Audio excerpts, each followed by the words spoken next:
Joey Hudson in for Mike today as he continues his birthday week. His birthday yesterday.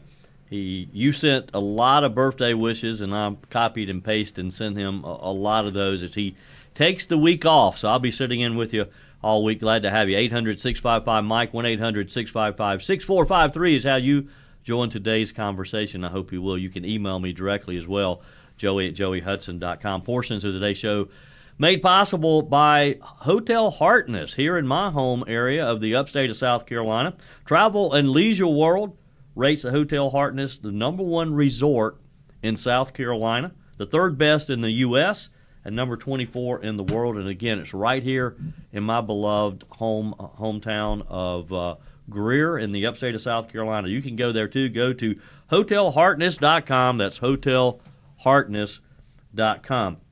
You know, there's been so much talk about the tariffs and what it has done to the financial markets. Friday was just a beating.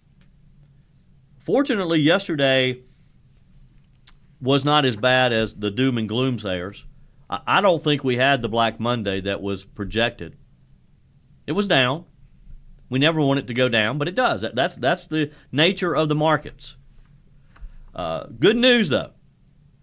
Today, U.S. stocks jumped as the market opened just a little while ago. The Dow Jones Industrial Average jumped 1,238 points, gaining 3.2% after losing more than 3,500 points since last Wednesday when the tariffs were announced during Trump's Liberation Day. The S&P has risen today 3.3%. NASDAQ 100 futures up 3.6%. And this is as a result of the markets and the powers that be within the financial markets seeing that the tariffs are working. People are coming to the table. The Israeli Prime Minister Benjamin Netanyahu, no surprise there, but Israel yesterday in the Oval Office, he was the first to talk with the president saying, Israel's going to do the right thing. We're going to eliminate the tariffs. These other countries want to come to the table. They're lining up literally outside of the White House. Vietnam, for example, wanting to do a 0 for 0. I don't know that some of these deals we're going to accept. President Trump has hinted that he may leave the 10% tariffs in place regardless. And that may be their medicine for ripping us off for all these years. Now, some people like to sit back. The Democrats love to sit back and talk about the rich and how this is just going to help the rich. Donald Trump and his billionaire buddies. Well, guess who it hit pretty hard? From a Forbes report, as Trump fired the first shots of the global trade war last week, his net worth, according to Forbes, prior to Liberation Day, his net worth was $4.7 billion. $4.7 billion. Yesterday, that estimate of his net worth was down $4.2 billion. So it appears that President Trump lost $500 million since Liberation Day.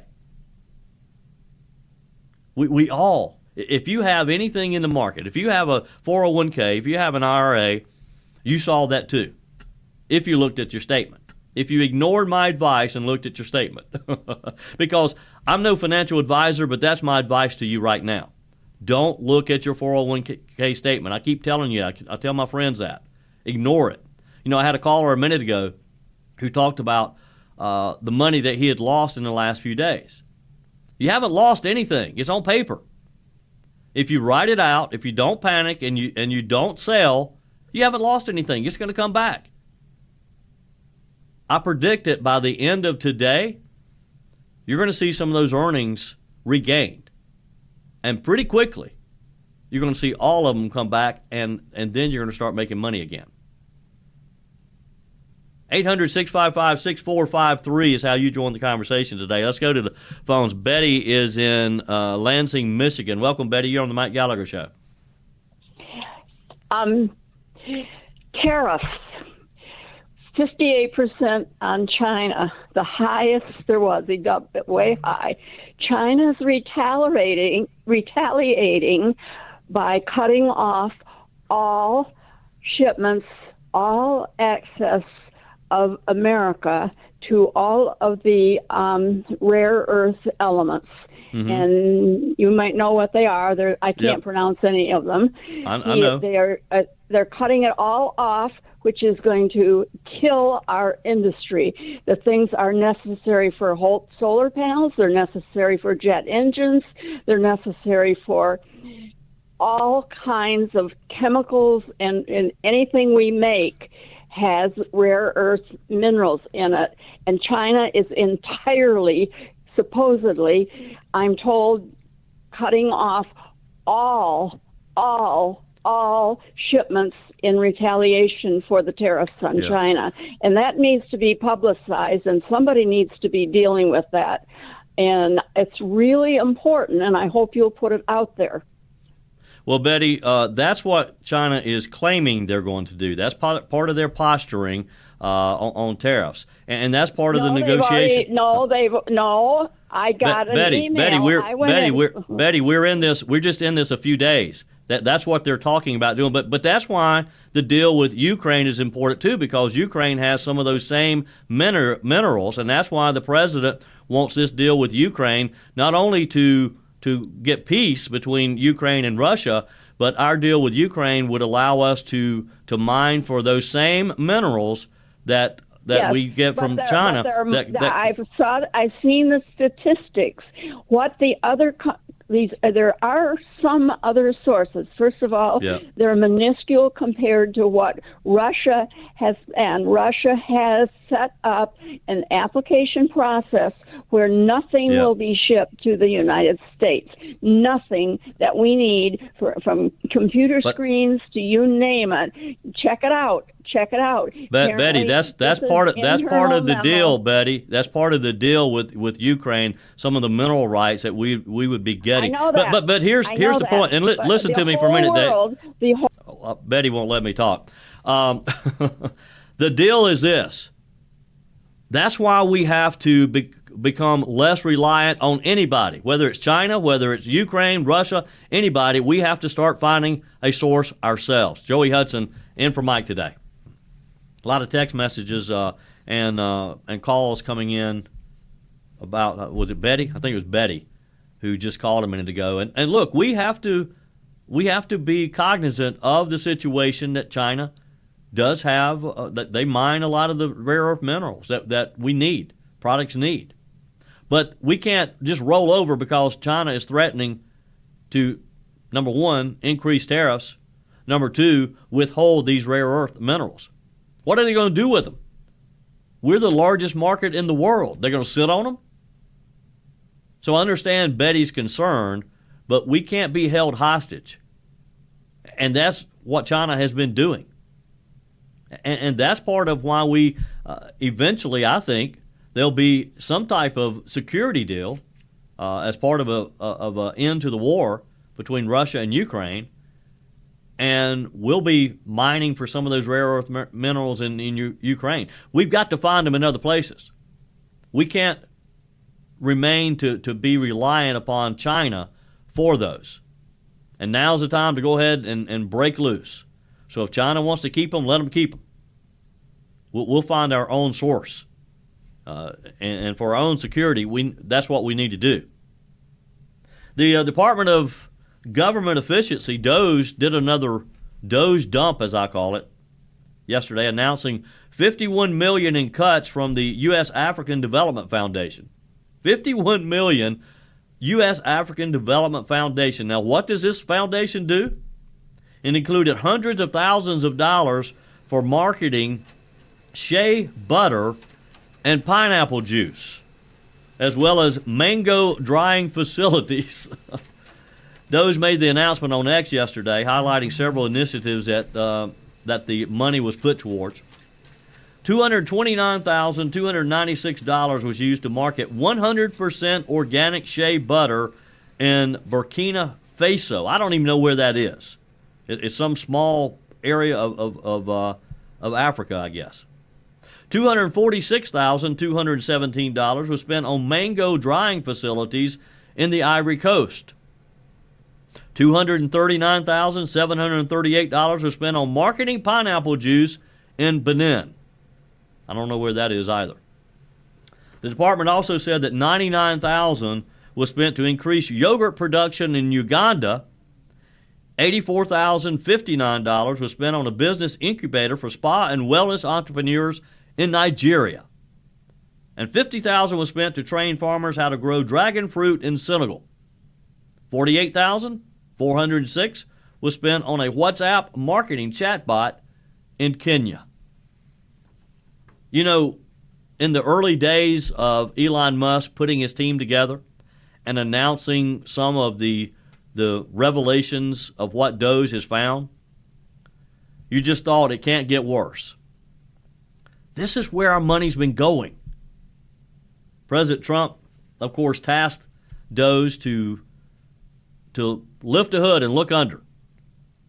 Leave no stone unturned. And he's given them 18 months to do it. Last month, Doge shared that it had terminated 113 contracts valued at $4.7 billion, including a U.S. Department of Agricultural consulting contract valued at $145,000 for Peru climate change activities. The funding that was canceled also included $10 million for gender equity in the Mexican workplace, $12.2 million for worker empowerment in South America, and $6.25 million for improving respect for workers' rights in agricultural supply chains in the countries of Honduras, Guatemala, and El Salvador. That's what our hard-earned tax dollars has been going to. The department has also canceled a number of diversity, equity, and inclusion initiatives at federal agencies, consulting contracts, leases for underused federal buildings, and duplicate agencies and programs. There are things we've been paying for buildings that have been empty since COVID. And in some instances will never be used again. As of yesterday, Doge says that it saved $140 billion, or about $870 per taxpayer, and that's growing daily. Does it make you a little angry when you hear about things like this? When you hear about $51 million that was used by the U.S. African Development Foundation for these absurd programs? Does that make you a little angry? That someone in our government thought this was a good idea? Let them send their money. Don't send my money. 800-655-MIKE, 800-655-6453. Your comments are welcome on the My Pillow text line. Back to the phones. Let's start with Tom in Philly. Welcome, Tom. You're on the Mike Gallagher Show. Hey, Joey. Just a quick comment on the caller, Betty. Lady was talking about yes. Rare earth minerals. And I did read an article just the other day. There's already conversation underway with Australia, which is a significant source of those minerals. And then there are a lot of, and remember, it's not just two or three, and they're not all the same. So yep. They don't all exist in the same place. And there are a lot of sources in the United States that have been strangled in terms of mining yep. by overregulation. So yep. Once again, we should not, same as with the stock market, right? We should not lose our cool and just continue to work to come up with other sources. Diversification of the supply chain is a really good thing no matter what. So That's my thought for the day. And that's a good thought, Tom. Good advice. Appreciate your phone call. And that's what we have to do. We can't be this is a national security issue. We can't be afraid of China withholding their minerals. I know we need them. But as Tom said, let's slash some of the government red tape so that we can mine those here in the United States. And let's start finding other sources for them. Let China keep them. Let them sit on them.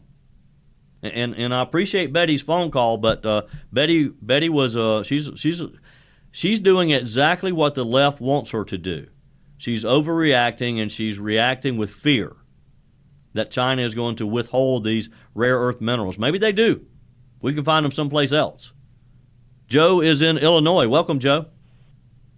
Hey, Joey. Trump can use the defense Production Act to force mining of rare earth minerals in the desert Southwest. Yeah. We have them here in this country. Yep. Okay, Yep. and that's all it takes is one little swipe of a pen, and start digging it up. Yeah, and we, it's been easy, and it's been less expensive to rely on China to be our primary supplier of these, because the left hasn't wanted us to disturb the environment to do the mining that we could do right here in the U.S. So we let China do it. But we got to rethink this. We got to open it up and allow these companies to do what they do best. 800-655-MIKE, 800-655-6453. Your comments are welcome as well. Send me a quick note on the MyPillow text line. Email me, joey@joeyhudson.com. Coming up, Americans appear to be in favor of the tariffs. Trump's ratings, his overall approval rating, has increased in the past week, even with all the chaos on Wall Street. I'm Joey Hudson, in for Mike. For full shows, live and on demand, it's Salem News Channel.